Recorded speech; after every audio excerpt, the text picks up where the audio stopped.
You're watching the Tesla Life with your host, Mark Coughlin.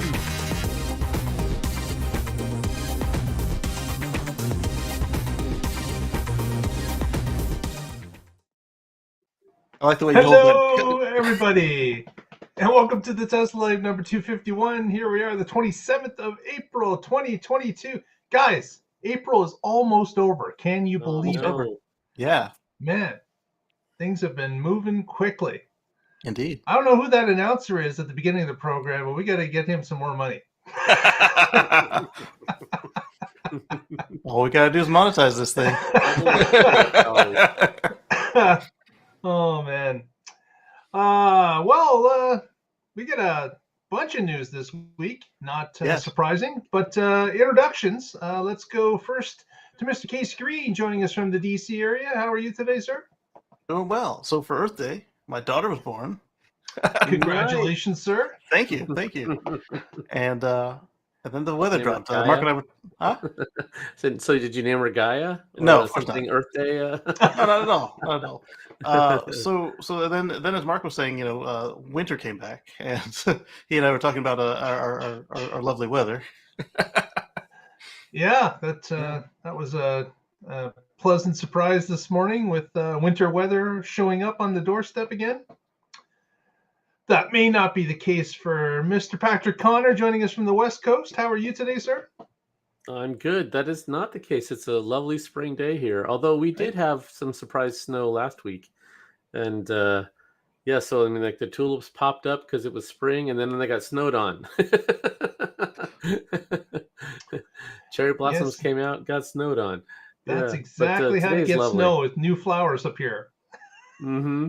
Yeah, snow and flowers together is a rare combo. I now have lawn furniture that has taken 2 loads of snow, so I'm wondering if I was way early on putting the lawn furniture out. You were definitely. I haven't even done that yet. Wow. Oh, man. Well, let's roll on to some news because there's a lot of it. Casey's got her first story about batteries.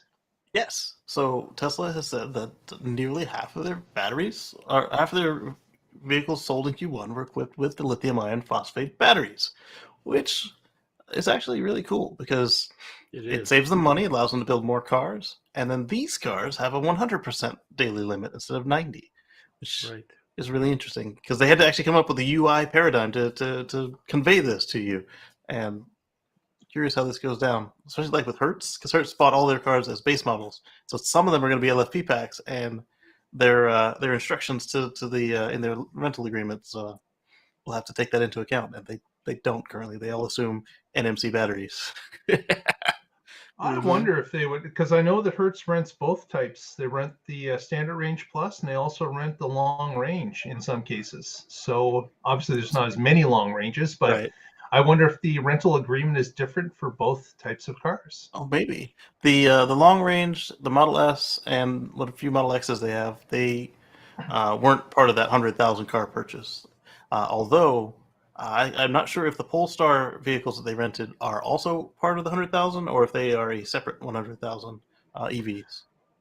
I think they're separate because I believe Polestar is being mostly supplied in Europe as opposed to North America. So they will have some here, but the majority will be in Europe, from what I understand.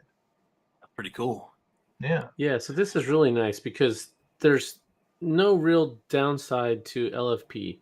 They last longer, they can take more abuse. The only downside is they don't have as much energy density capacity, so you don't get as long a range. But if you get a car that meets your range needs, these are going to be a whole lot better. And the cool thing is, even just 5 years ago, LFPs couldn't get the range that they are now. So that battery technology has improved significantly. And if it continues to improve,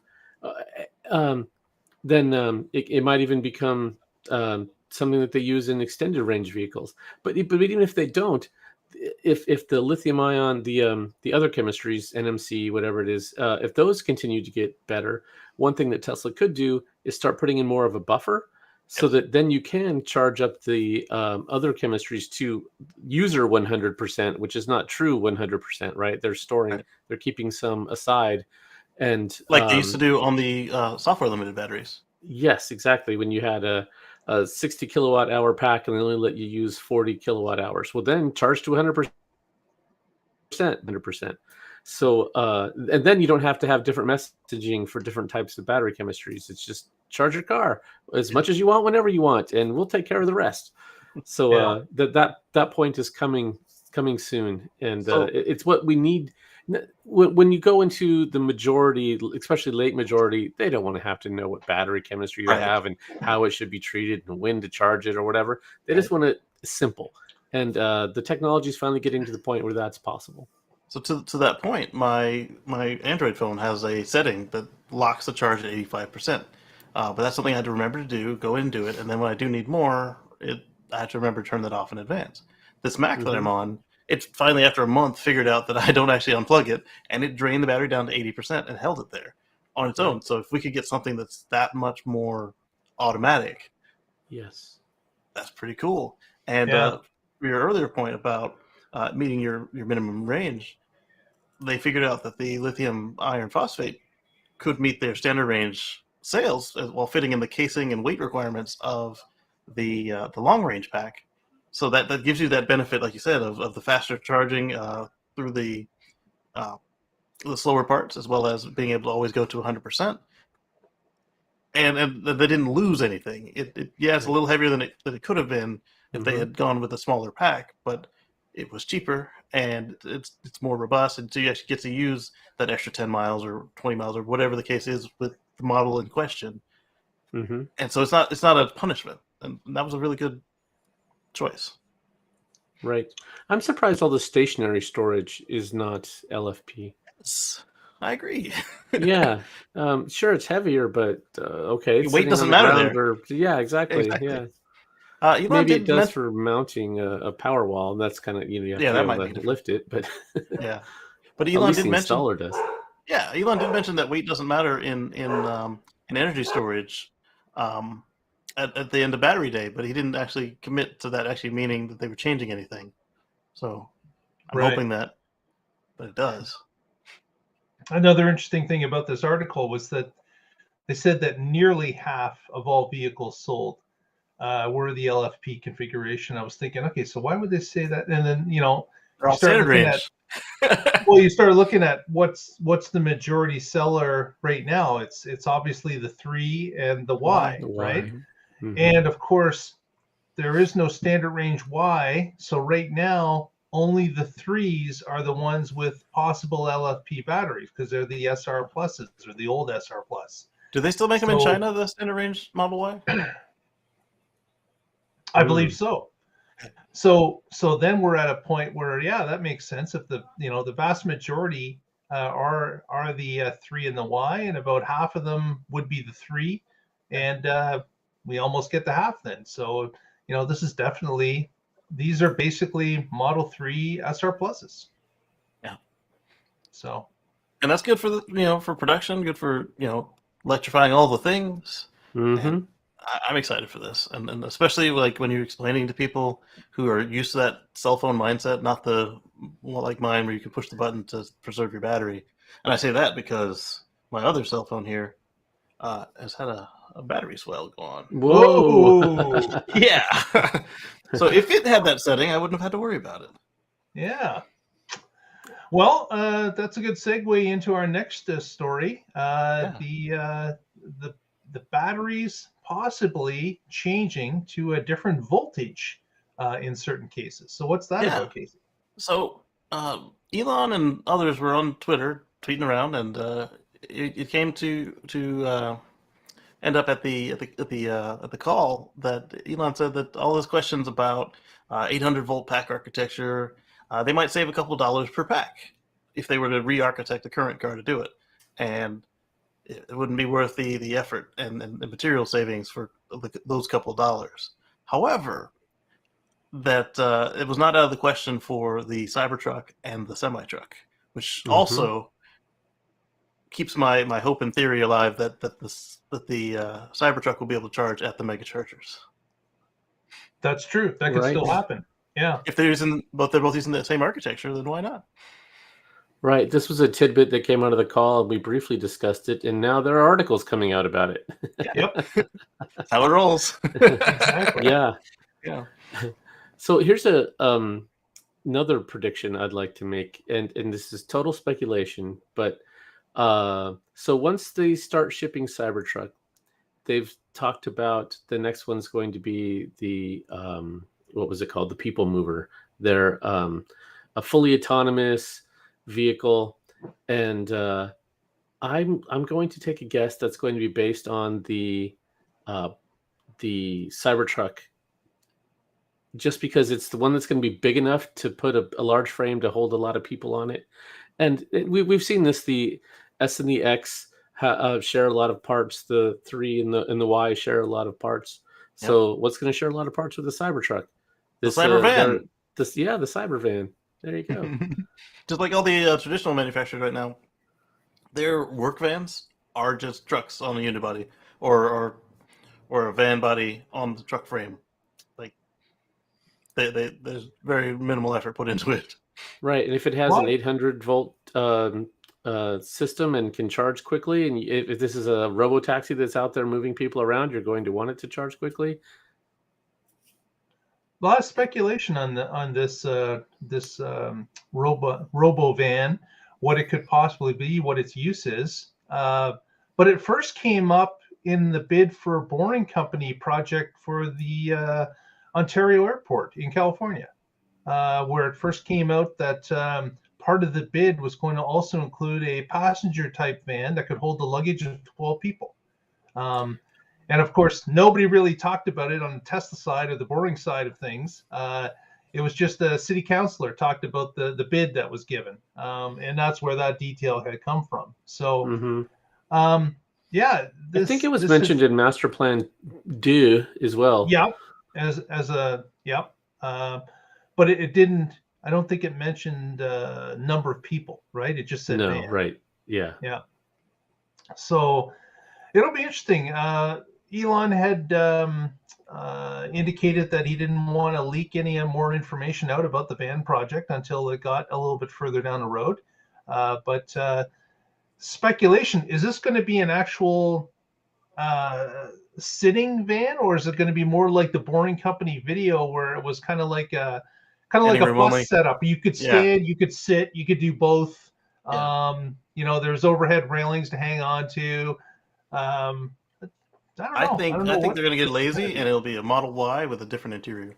Really? So you think, and no steering wheel. They're going to stick with the smaller set vehicle as opposed to Patrick thinking they're going to go much larger with a Cybertruck frame? Well, if they go for like a bus type situation, then they'll obviously do a hotel van version of the Cybertruck or like the short bus. I can see that, but I can also see them pulling a fast one and be like, yeah, here it is. And they look at it, it's a Model Y with a square back or something. And now it's an extra passenger seat. Yeah. the one where the driver used to sit. Yeah, exactly. New and improved. Ta-da! No steering wheel. That would be good. Well, we'll have to wait and see as that comes up. But a lot of possibilities there for sure. Mm-hmm. Speaking of possibilities, so we've got some new abilities in the future here shortly, we believe, to be able to connect to Wi-Fi. And how's that working out? So our friend Green the Only, our favorite white hat hacker, went through and found some proof that there was going to be, or at least testing, the ability for the vehicles to connect to these public hotspots. So like Xfinity Wi-Fi, AT&T, and a couple others all around the world. So what we know with that is that, one, they had to get the certificates and install them in the car, which means that these other groups are probably at least willing to do a trial with them, whether or not they allow us directly on their network or not. And then it's all around the world, so we know that there's at least 2 employees that are out there doing this. And and a couple of folks were able to enable it on their cars. I guess they have the developer connection, or Tesla hasn't turned off their cars yet, whichever the case may be. And they were able to prove that not only what Green was saying is accurate, but they were able to show us some screenshots of what it looks like. And of course, our friends at Drive Tesla Canada, or as I like to call them, Worldwide Tesla News, they have a screenshot of what the guy found for us. So he blanked out the name of a Wi-Fi network that would show any personal information. Might have been his home network. Right. And then we can see that it's sees the Xfinity and that it's automatically submitted the certificate and connected to Xfinity Wi-Fi, which is pretty cool. Yeah. Yeah. So this will be really nice when it comes to, say, parked at a supercharger and you want to, use some of the entertainment features, or if you don't have the premium connectivity. I don't know if they've started turning off the apps that go with the premium connectivity, or if they just won't let you use their LTE for it. But if they still work, if you do the Wi-Fi tether to your car, now they'll also work without burning up your data plan. Oh, that's interesting. I hadn't thought about how this would impact premium connectivity. So if you are connected to Wi-Fi and you don't have premium connectivity, would you get all the features? Or is this hotspot thing part of premium connectivity? Well, it's not hotspot serving; it's hotspot consuming. Correct. Right. Yes. So the next step would be awesome. Yeah. Yes, but so Tesla, I assume, has to pay Xfinity or AT&T or right.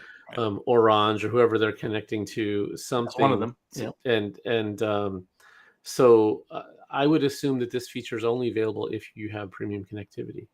Yeah, I can see that too. It does cost them a lot less than it costs them over their cellular partners like AT&T and, like you said, Orange and them.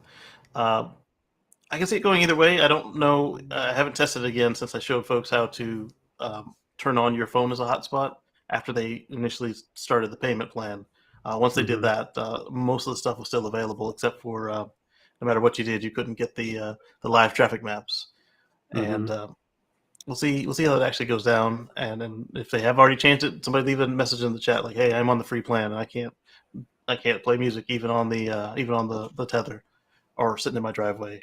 But if you can when you're at home, then now you can do it abroad, which is fun, assuming that you're parked, or maybe you're driving past like the Comcast Arena or something, and then you can get Xfinity as you're driving down the street if you've manually turned Wi-Fi back on. Drive around to every Starbucks and put in the password. Yeah, exactly. There's so around here, you would just always be on Wi-Fi. Yeah. You can be Wi-Fi right across the country. Right, and that's part of the beauty of this right here is that you don't have to know the Wi-Fi password because your car already does know the code. As long as it's got the correct certificate. So there must be a huge difference between them using their cellular connection as opposed to paying a Wi-Fi group to use their signal instead when the car has availability to it or is parked, or there's got to be some stipulation. Some of those, because of course some of those services, are they not broadcast by land-based towers? Right. So I think what would be the worst possible experience of how they could implement this is if you're already subscribed to one of these services and you already have an Xfinity, you log into the car and the car already has the certificate, says, "Yeah, okay, good." And then you can only use it in the places where, like, say you're on the East Coast and your network is on the West Coast, then you can't use it, which would be terrible. So, I mean, I don't see Tesla doing it that way, but I know that when I've looked for hotspots in different places where I'm parked or visiting, it depends on where you are in the country. Different things come up, right? You may get AT&T come up, you may get T-Mobile, you may get other ones. And if you try to use them today, it's got a captive portal, so the car will try to connect. You'll see the password, it'll shut back down. Even though it's got a web browser, and it could just pop that up and ask you what the code is. It just doesn't bother. It turns back off again. Yeah. But this is better because now you don't have to interact with that in the web browser because it just knows. It'll just know. Yeah. Yeah. Well, that's cool. This apparently has been set up for the U.S., Europe, and China. Canada, none of the three carriers in Canada are added to the package, so we're out of the loop at this point. But your guys' telecom companies are a little bit more draconian, I hear. even over just a ours, which bit. are really bad. Oh, And wow. you see that in your bill too. So Oh. we got the highest cellular bills in the world almost. Oh, wow. It's not a fair playing field for Canadians, but I guess free healthcare, that's all part of the mix. But I'll take some free healthcare if I had to get a slightly higher cell phone bill. well, speaking of connections, it was announced just this week that a smaller airline called JSX announced that they would be the first to be connecting their passengers to the internet via StarLink. So they're going to be outfitting that in their jets and providing that service to their passengers. And then just 2 days later, Hawaiian, a popular airline for the US from mainland to Hawaii, has announced that they will also be providing Starlink on a number of their routes. And of course, that's a plus for any passengers that typically had to connect with spotty internet or very expensive internet. But now there's a couple of airlines that are going to prove the point that you will be able to connect via Starlink over in the Hawaiian case. That's over the Pacific Ocean. So not many repeater cell towers out there under them on their trip to Hawaii, but it'll be interesting to see how the service works, how reliable it is, and what passengers have to say about it. So you bring up a good point about them being able to fly in between the relay stations. I'm curious if the reason for their start date is that they are waiting for the laser links to come online, or if that's just how long it's going to take them to equip their jets with a dishy receiver that can withstand subsonic speeds. Dishy McFlackface, you mean? Yes.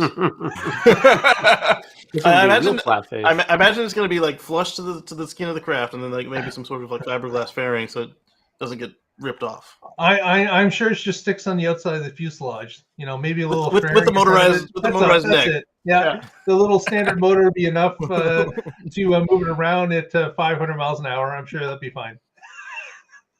Oh man! If we've learned anything, it's that it's a pretty rugged dish when we started to see people mounting into their Prius on the freeway and such. So I'm sure we're fine in the air. Yeah. So I'm also curious if they're going to use the business version or if they've got some sort of custom version for both the plan and the connection, because the business connection does have a lot more bandwidth than the personal version.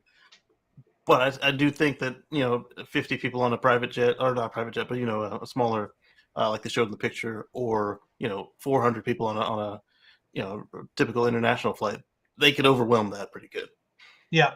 I'm also wondering if overwhelmed is still better than what they were doing today, and I imagine it might be. I don't know. Once you get to the point of overwhelming an internet connection, it's painfully slow no matter what you're on. So. Yeah. But that's going to be fun to see. If we'd love to hear someone's experience. If you're flying on Hawaiian Airlines, let us know what you find out. Not available right at the moment, but they're starting to outfit some of those lines. So we will see as that moves along. Definitely. Patrick has got a story about another airline and maybe what you shouldn't do when you're on an airport tarmac. Right. Yeah. So speaking of jets colliding with Musk-related products, here's a video that's been going around a bunch of different Reddit subreddits. And this comes to us from Teslarati. It's titled, Tesla on summons crashes into parked $2 million jet at an aircraft event. So somebody who was parked out on the tarmac thought it would be cool to show off their summon feature and tried summoning their vehicle. And I'm not exactly sure why, but it did not see the $2 million jet there. And depending on which version of the plane this is, it could be anywhere from 1.7 to 2.2 million. So not a small price tag on this. And for some reason, when the car was going close to it, the owner didn't decide to pull their finger off and make it stop. And then They after were it hit watching. Were they, Patrick? they must not have been watching. If you're going to have your Tesla driving around on the tarmac, pay attention. This is a PSA. Come on. I'm sure this is a mistake this person will not make again. Oh man. So you can see the image we've got up there. I don't know if the video will play or not. Oh, it'll play. I didn't want to make it play while you were talking. Go ahead. Yeah. There was speculation at some point that this was a Honda jet, so it would be the ultimate Honda bump. But it looks like our flying says it's a Vision jet. Although with the Honda bump, the Honda's the one doing the bumping, not right. Well, with a jet, it's fair play to go the other way, I bet. Right. But it's still equally ironic over it being a Honda bump is that the model of jet is named with the Vision jet. Yeah, so a Cirrus Vision. Yeah. Oh, it's spinning now. I should have just let it go. What it was doing. Oh, there we go. There it is, the white one. Boom. Yeah. It looks like it's on some sort of like CCTV. Yeah. At first, I thought it was like a Model X screen, but I was like, that's not an interface I recognize. Might be airport security, and they're just Yeah. Bonk. Ads expensive. Yeah. So there's your PSA. Don't assume. Just like with FSD, it could do the wrong thing at the wrong time, at the absolute wrong time. Pay attention. If you're using automated systems, pay attention. And as several of my friends have described Smart Summon, it's like a drunk teenager just got behind the wheel of your car in a parking lot. And what do you do in that case, aside from, try and stop them, is you take a little more caution than you would a competent person behind the wheel, because it's not. Right. When Tesla starts making vehicles without steering wheels or pedals, then maybe you can do this and just push the button and not pay attention. But that day is not today. Right. So we were suggesting, Patrick and I, that maybe when they go to single stack that this might get better. But then I thought back to the day that I was trying the new FSD beta in the parking lot of the drugstore, and I told it, okay, go ahead, because it said it was willing to drive. I was like, okay, go ahead. And it was in the parking lot. And it didn't do so well of getting out of the parking lot. It did a lot of steering around, and then it tried to accelerate towards a parked Honda Civic. And then when I corrected it there, then it tried to go the wrong way. So I got it to the marked exit, like we had like the yellow lines and stuff, and I told it to go there, and then it got to the stop sign, made its turn, and it was good to go again. It's a beta, and right. Smart Summon is even more beta-y. Right, and tarmacs are probably not something where they have a lot of training data. Right. I'm just going to go out on a limb. I imagine they might have a couple hundred miles from the few Tesla pilots that actually can also drive their Teslas onto the tarmac. Right. Yeah. Relative to the rest of the training data, it's not much at all. Mm-hmm. In fact, I didn't get thrown out automatically by the filters. If you're gonna test out your Smart Summon, do it in the Home Depot parking lot. Do not do it on the tarmac. Right. It's a lot safer there, and if anything does happen, the damages are a lot less there as well. But in either case, keep an eye on it and let go of that switch. Yeah, that's the amazing thing is, like Patrick had mentioned, you've got an app on your phone that you have to keep your finger on the actual button for the vehicle to keep moving. Right. And how could you keep your finger on the oh, look, it's getting closer. It's getting closer. It's almost at the plane. It's getting closer. I'm going to see if it'll keep going. Yeah, exactly. I'm not going to let up. I think it'll change course at the last second. You guys remember the Backseat Bandit? I trust Father Elon. I think it's going to be fine. Boom. Oh, whoops. Oh, hey, Elon, man. can you loan me $2 million? No, not something you want to do. Pay attention is absolutely correct, and react early. Don't just let her go. Caution. Yes. So there were two other things I want to bring up with that. Like there's been some FUD going around with this in particular, not just in FSD, which I don't know if we're going to talk about that at all here. I barely touched on it on Sunday. But the current one that I'm talking about right here with Smart Summon is somebody suggested that, I've been on Smart Summon, I've seen it, it'll crash, blah blah blah. The ability to run Summon without the dead man switch, unattended basically, is a feature of Classic Summon. If you turn off, press to hold, you have to go into the menu, turn off, press to hold, and then acknowledge that the car can do stuff like the original crash we saw with this was a guy who got out of the car, double tap park, also hit forward somehow, and the car ran into the business end of a semi trailer. Where the truck is pulling the trailer from rather than the back of it. So it was too high for the AP1 to deal with. They've kept that feature in, and that one you can do without holding the button down. But on Smart Summon, if you let go of the button, receive a phone call, have an app go over the Tesla app, or cover the proximity sensor, turn off your screen, lose connection, all of those will send an immediate stop to the car, and depending on what speed it's going, if it's going downhill or whatever, within about 2 feet, it's gonna stop. Yeah. So that's the FUD on that. People saying that it'll keep going on Smart Summon in bad situations. I mean, I'm sure it's possible, but it's not likely. Yeah, it's like buying your oil from refineries since they own so much.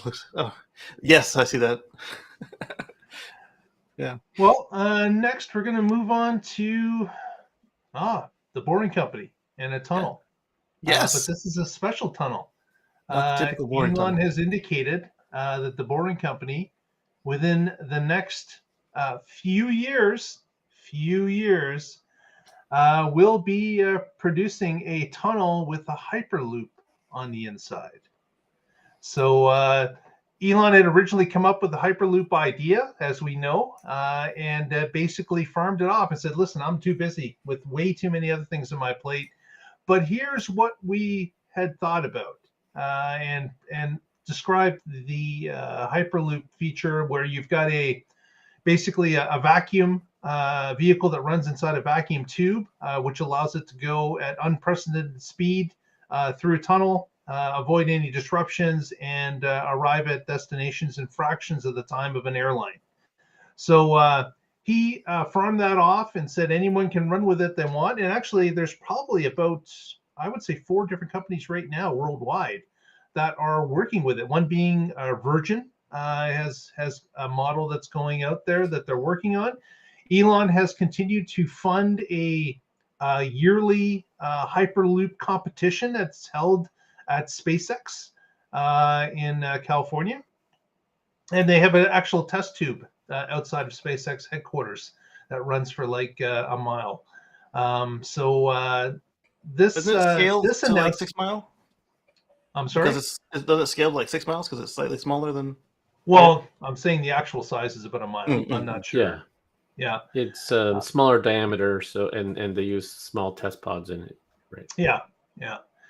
And so this announcement that Elon was making is interesting. That it looks like he's going to be involved again, or the Boring Company is going to be involved in an actual Hyperloop. So they haven't given up the idea, obviously. They did say anyone can take the idea and run with it, but it looks like the Boring Company is going to be putting together a test of some sort that will demonstrate the Hyperloop technology.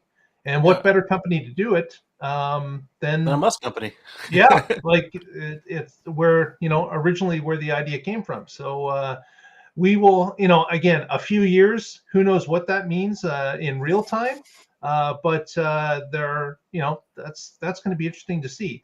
Obviously, the Boring Company is working on a number of different bid projects. Who knows what will happen if they get accepted in Fort Lauderdale or, Austin or other things that are going on. But I thought that was kind of interesting that kind of threw that out there, really unprompted. Just kind of mentioned that we're gonna work on a Hyperloop as well. Yep. I wonder if the other 2 Hyperloop companies are going to be nervous about that. I would be. Yeah. So as you were saying about their other projects, so this makes the second one that's not a typical loop tunnel. They mentioned, or we touched on that they'd done a bid on a pedestrian tunnel elsewhere, and now a Hyperloop tunnel. Although during one of the events, Elon mentioned that these tunnels would be perfectly compatible with a Hyperloop, assuming that you design the turns to work with one, and then obviously the ability to hold the partial vacuum. But he said, concrete tunnel underground, it's only another step from what we're already doing. So that was pretty interesting to see that not only did he just flippantly throw that out there, but now years later they're actually pursuing it. Yeah. It's a pretty big step, though. So the difference yes. between a loop Oh, yes. tunnel and a hyperloop is they're vacuum or evacuated, and that just makes a whole lot of things more difficult as far as getting in or out of the vacuum. If there's a leak, there's all kinds of. So I would hope that the first hyperloop tunnels are not passenger tunnels, but just cargo tunnels, That'd be cool too. until all the kinks are worked out. just saying. They also need smoother No, they're floor. just going to take one of them in Vegas and convert it, and the people just be sucked out of the stations and shoved down a mile tunnel and plopped out at Station 3. The turns are just still too sharp, and then you don't have room to XL and decel. But they also need smoother surfaces. Yeah, Casey, thanks for pointing out the physics of the joke. Mark was obviously not serious. but that I could see them totally saying, "Let's try it." and a new ride at Vegas is born. Right. Only $100 a ride. The launch. The ride of your life, guaranteed. Wait, Guaranteed. I can ride the Or Vegas maybe Loop. the last ride of your life. Who knows? Right. I can ride the Vegas Sign, Loop, or I can ride sign the here for the Starship. waiver. Yes. Sign in blood, your own blood as it comes out of your eyeballs. Wow.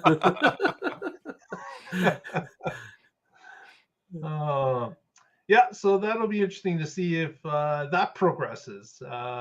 We'll have to see what the plan is, but There's no plan. I wonder if someone has actually approached them and has interest in the subject, or if this is just them showing capability that they believe they have. You know, it'd be even more funny. Rolling If it they're out. building it for one of those other two companies. Yeah. Oh yeah. Yeah. That would be interesting. Well, I'm gonna our main story of the evening, which we've left headliner. to this point, just to build up anticipation. Mark buried the lead. Is of course Elon has basically bought his way into Twitter, and it's been announced that $44 billion price has been agreed upon by the Twitter board, and that the migration from a publicly owned company will change to a private owned company somewhere about October the 10th, I believe it was. So the shareholders accepted it. It was about a 33 or 34% bump on the stock price at the time. And what was kind of interesting was that Jack Dorsey, who of course was the founder of Twitter originally, had put his faith in Elon, saying that I believe that Elon's vision for what Twitter could be is something that I agree with, and I feel that he's the one guy that could make this happen. So that was kind of interesting, a vote of confidence from the Twitter founder. And yeah, that's it. So Twitter has been sold, and Elon, through either himself personally or through, he did a call for some financing or some money, and has put that together. The bid's been apparently solid, and it's going to move forward. So we talked about this now for the past couple of weeks. Yeah, we did. Mm-hmm. What do you guys think? What any concerns about them going private? Any thoughts about where you think this is going? Well, to start with, I'm excited about removing of the malicious bots, and then I'm extremely cautious about everything else. This could go any number of ways, and I really like the way that Mr. Anderson at the TED Talk pointed out to Elon that, hey, you remember that kid who's tracking your jet on Twitter? That's legal and free on Twitter. Yeah, it's legal and free, and he doesn't have to do it with a bot. He can just do it by hand. Right. So you can block the bot, and he can still get you. And then another person pointed out, you remember the guy who was complaining about the quality of the cocktails at the Model X party, and then Elon canceled his reservation and gave him his money back and kicked him out of the party. Yeah, this could go any number of ways, and I really hope that it's much more level-headed and implemented than some of the flippant comments he makes and these little kid memes that he's always throwing out. And I mean, I could see it being great. I mean, because when you look at somebody who's actually in the product, using it every day, versus a bunch of people who didn't even have Twitter accounts, didn't own Twitter stock. I mean, you gotta eat your own dog food to be able to improve the product, and Yeah. this could go so many different ways. Yeah, I'm worried about it. Well, the first reason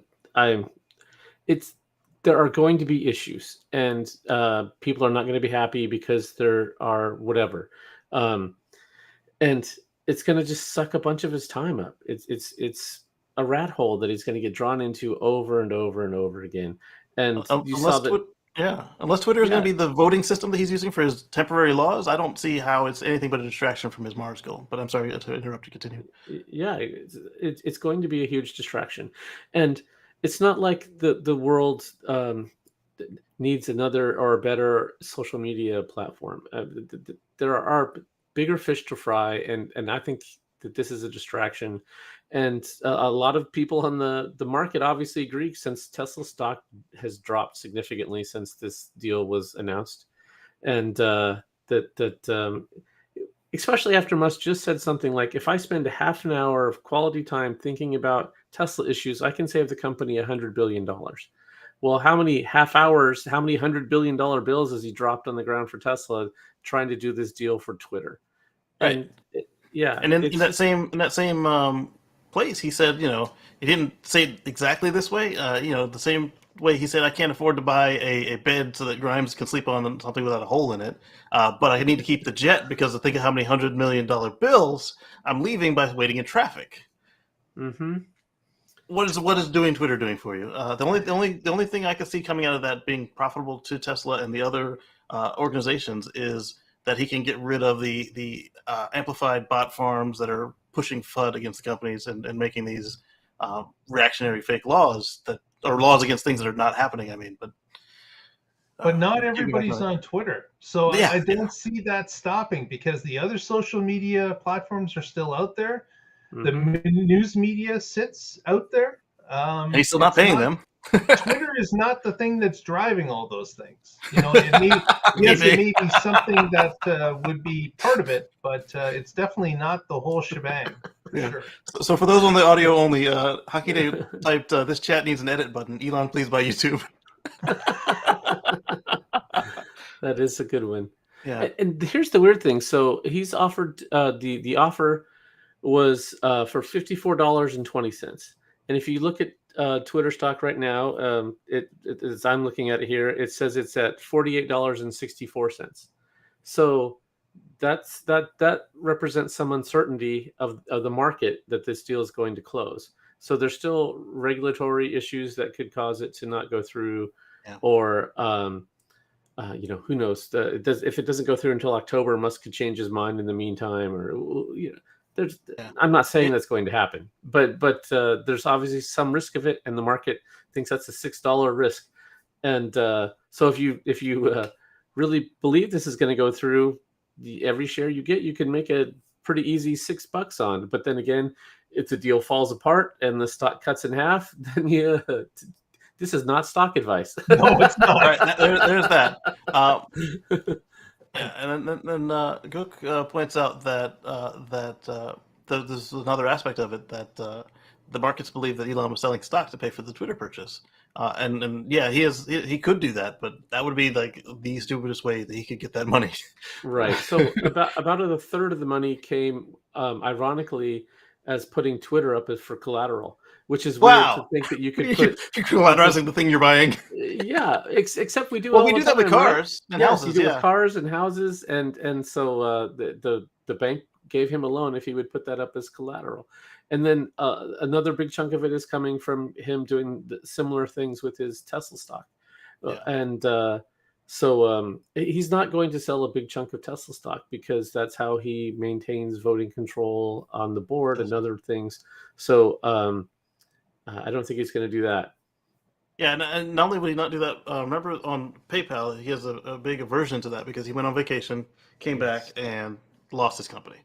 So, right. Another thing that comes up with this is that if either Twitter or Musk gets cold feet, they owe each other $1 billion as a severance package. The deal didn't work out. Here's some money. Wow. Yeah, that's a term for it that just slipped my mind. It's not a severance package. And then RakeNet Trent points out, would be cool to enact global direct democracy through simple polls after all of us humans get verified. I am also liking the idea of getting verified so that my stuff doesn't get down there with the please buy crypto bots. Yeah, that will be nice, definitely. I wonder how many bots are out there in the Twitter population. If it's something like, is it 5%? Is it 10%? Is it 20%?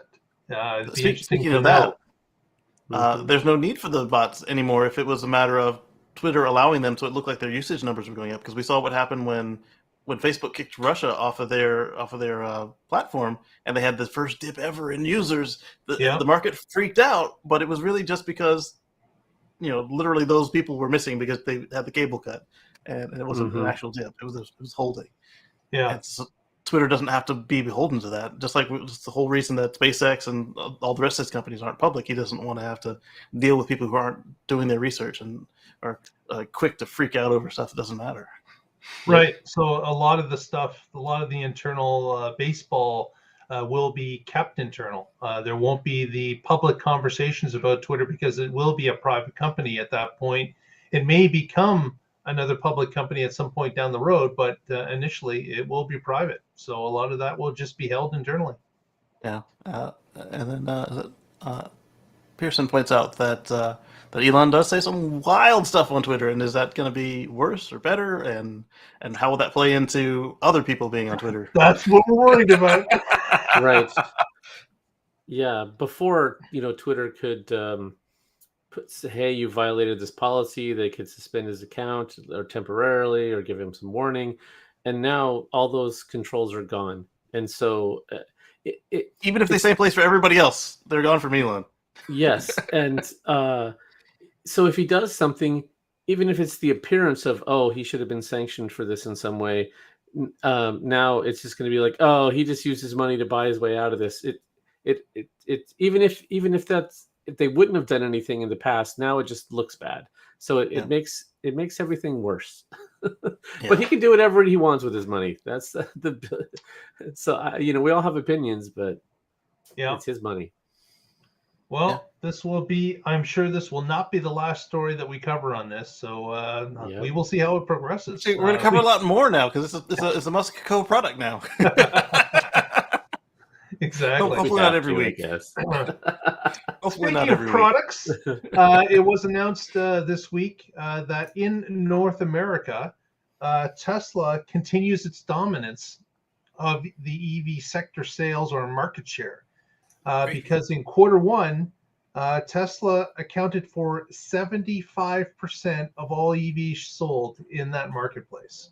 That is still remarkable, that number. That means that all the other brands combined together are 25%. So Tesla is selling 3 out of 4 EVs for 3 months of the quarter. 3 months, which is the quarter one of 2022. So they are still way out ahead. And I'm just wondering, are these other companies ever going to catch up to the point where, they start producing EVs in mass and can sell them in mass? It's a valid question because to this point, Tesla is still way out front. And as everyone will say on this panel, we don't see them slowing down. They're still doing the R&D. They're still pushing the boundaries of efficiency, manufacturing prowess, and they're also gaining experience in all these different arenas and getting better at it each time. Vertical integration, another thing that they dominate in. The ability to change things on the fly, like chipsets that happened a few quarters ago. This is something that they've been able to excel at, and other companies, they're not even getting to base one on this kind of stuff. So I don't see them slowing down. I really don't see them losing this market dominance that they currently have. It's amazing for them. I just like to see the other companies start to step up, start to compete on these same issues, because if they can, then that's going to allow the consumer to have a better product as time goes along if there's more competition. Absolutely. So I think at some point the other car manufacturers are going to start wondering why their sales are not as good, even if they start investing more into their vehicles and making good vehicles. And they're going to wake up to the fact that there has to be a robust, reliable charging network that's plug and play. That's there's that plug and charge standard that's going to have to become ubiquitous.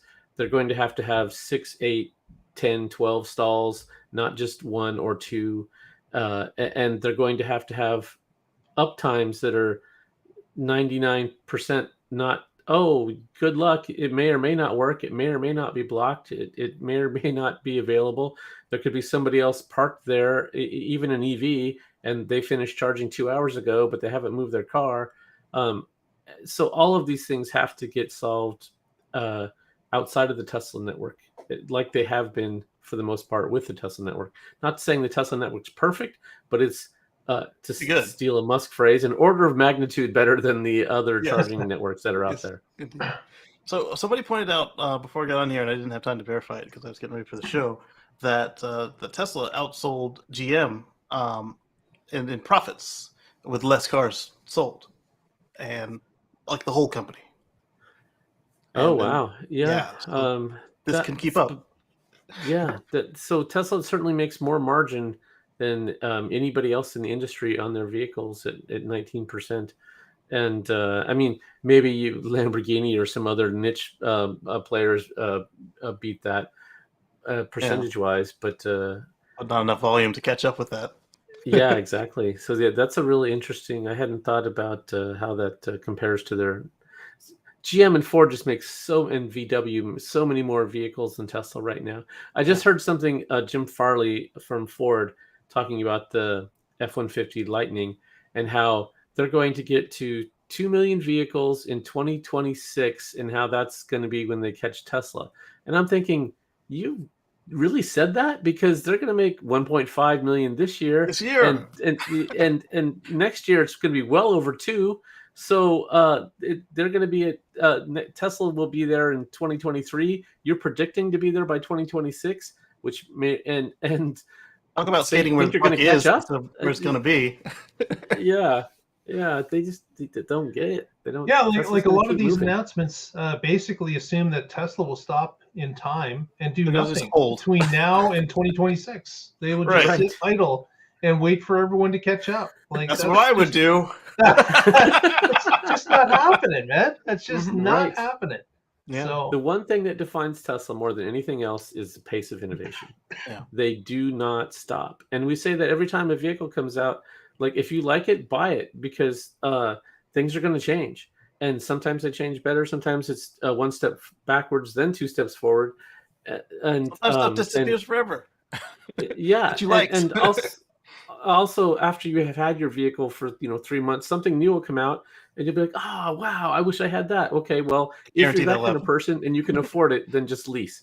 But otherwise just buy it and enjoy what you have and know that it'll get better with software updates, but there will be something new that comes out because that's what Tesla does. Right. Yeah. And then by the time your budget can handle another one, if you're a normal person that can't afford to change the leases like your underwear, the next one will eventually be better than the one that you have in your driveway.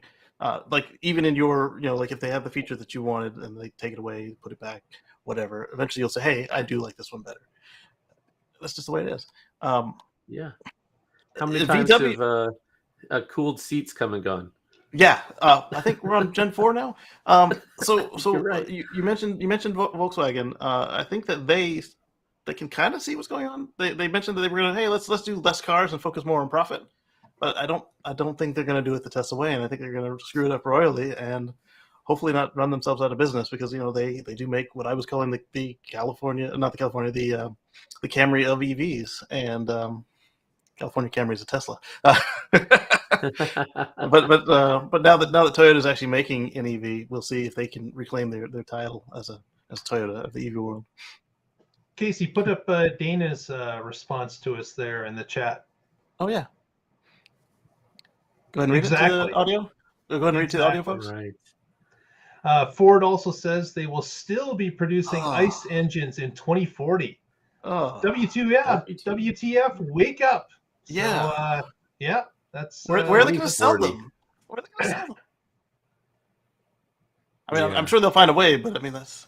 Oh, no, that's just an incorrect prediction is all that is. On Ford's part, yeah. Yes. That's one reason they're splitting the company. Right? Like that, Trent says, might buy Lightning as a battery backup for my CyberTrucks. Go ahead, Patrick. You were saying what 2040? Oh, one different related topic though. Article. I don't know if it was in this one or a different one related to the same report. For Q1, for the first time ever, EVs are more than 5% of new vehicle sales, and I was happy when they got above 1%. Yeah, that's true. Yeah, hybrids have never really been more than 3%. They've been stuck at like 2.5% forever. They might have in 1 or 2 quarters when gas prices spiked, gone over 3. But EVs on the other hand are going up every quarter, every year, and show no sign of stopping. Whereas hybrids got up to their 2% and then just kind of fizzled out. They were never able to cross the chasm. And if you can get to 20% adoption, now all of a sudden that just opens up so much more of the market, and it looks like EVs are on their way to get there. Yeah. I think we all might have been gone from hybrids by the time they reached 2%. Right. Yes, we were early adopters. Yeah. Yeah. And then the technology just didn't keep evolving like it needed to. Right. Speaking of evolving, recently Elon was pictured at Gigafactory Texas, which of course is now Tesla headquarters, right? With some representatives from the Indonesian government, and they were looking for a deal on nickel. So we know that of course Tesla's been constrained by batteries now for many quarters, and this is something that that they are actively pushing. They're looking for deals anywhere they can get them to secure nickel and other mineral supplies, so that they can keep pushing out the batteries faster and faster, keep ramping it up. As we mentioned, they're going to be selling about 1.5 million vehicles this year, if not a little bit more. And after that, they're growing still at a rate of 50% for the foreseeable future, is what we're being told. So that 1.5 million is going to be over 2 million, and that over 2 million is going to be 3 million. So they're going to need a lot of batteries, and they're being proactive about it by not just having the plant that can build the batteries, but they're out there, feet on the ground, looking for additional minerals, lithium, nickel, whatever they need, the different minerals that can be shored up, stored for Tesla, and locked into their production plants. And that's exactly how you do it. So I noticed in that photo, everybody was in a business suit except Elon in a CyberTruck Battery Day T-shirt. with his home right, haircut. One you can buy right off of shoptesla.com. Yeah, or pick up in your closet filled with 400 of them. Right. Yeah. So having a long-term contract like this is obviously really smart, because prices fluctuate and go all over the place. And if you're stuck paying the spot price, that could really hurt you. If there's a shortage and you're not able to get it, long-term contracts clear a lot of that out of the way. I know that they've been dealing with Indonesia in the past, and one of the things that Indonesia did not want to do was just ship out the raw materials. They wanted to ship out cells, and so they wanted people to get access to their minerals. They wanted them to build plants there, and I don't think that was part of this story, right? So no, it wasn't. Yeah, so obviously Musk was able to talk them out of that and get them to just take cash instead. Well, it also could be a development deal, right? It could be. There's the little Casey. We have a special guest on the show today. Oh, congratulations! She's wearing her Tesla shirt. Oh my goodness! Made on Earth by humans. Oh, I don't want to wake her up. Yeah. Nice. So cool. Yeah. She'll probably Yeah, so never drive a gas car. Never Yeah. will drive a gas car. She might not ever Never drive. has to. That's true. She might not ever have to get a driver's Might be the license. first of the generation that never even needs to get a license. Yeah. Well, I mean, I guess I'll teach her to drive, but I don't think she'll have to drive. Let's put it that way. Yeah. Well, last story of the evening we're going to talk about a little bit is Harris Ranch.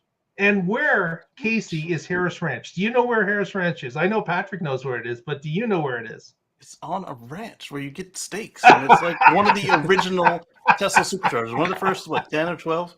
Yeah. Yes. Yep. And it smells really bad because it's a real ranch.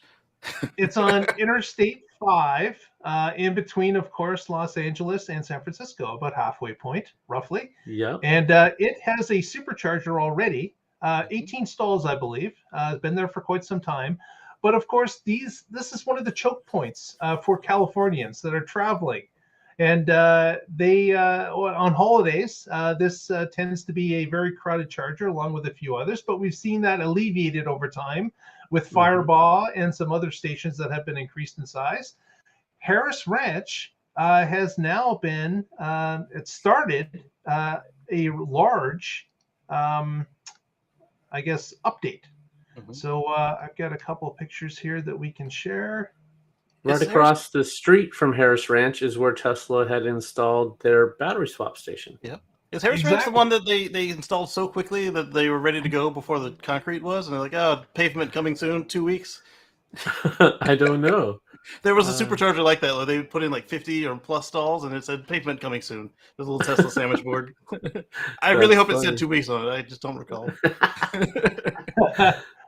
So what we've got here is some photos. Someone's got a drone out there, probably left over from the Gigafactory Texas drone fleet, and they have they've counted. It looks like this is going to be an 80 supercharger update to Harris Ranch, which sits at about 18, I believe, currently, with the lot just across the street from this new construction build. Actually, it's right beside it.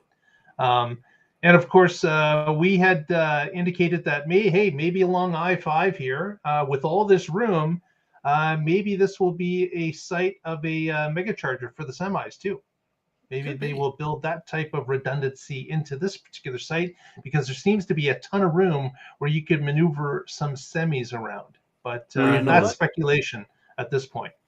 Maybe Master Plan Part 3 includes a plan to allow supercharging in North America without pissing off the Californians for other cars. Possibly.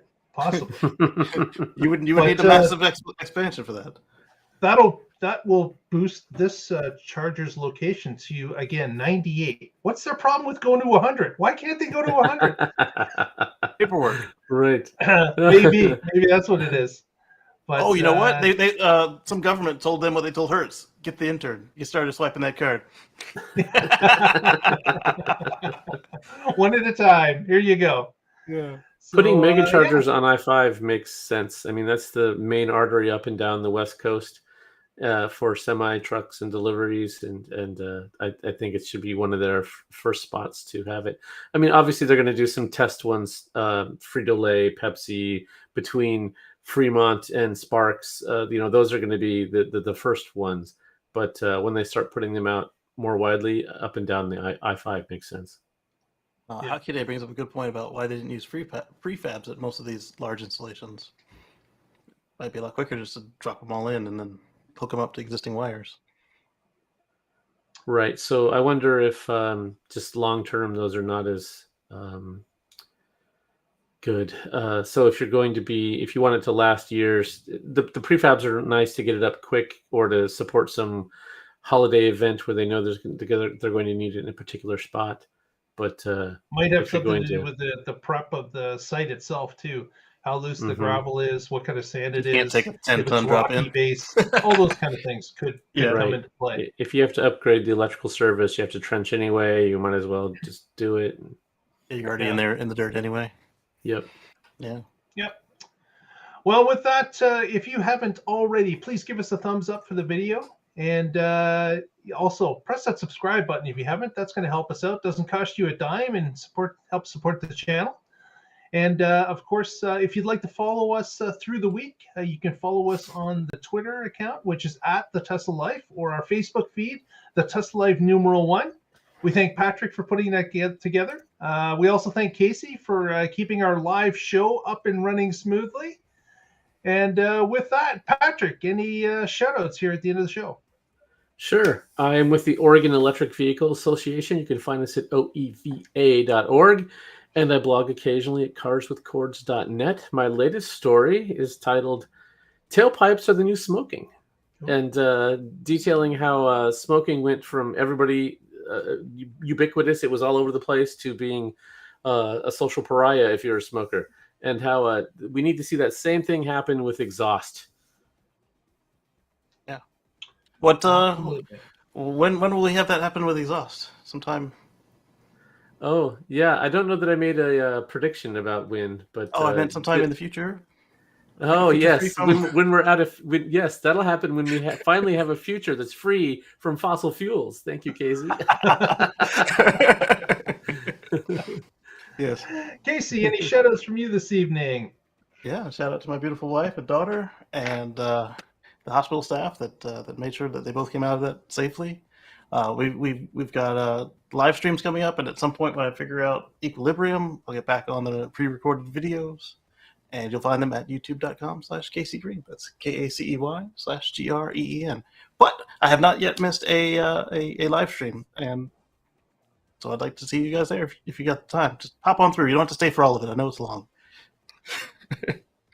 Now everyone realize that Casey is now a dad, and his level of sleep is about to drop off the cliff. So out to shoot. We were up 20 hours before, especially my wife was 20 hours before the event, and then she didn't get any sleep until about another 30 hours after that. I got a couple stolen winks in between here and there. Oh my goodness! Wow. Yes. We've Patrick and I have gone through it already. So Casey, welcome to the club.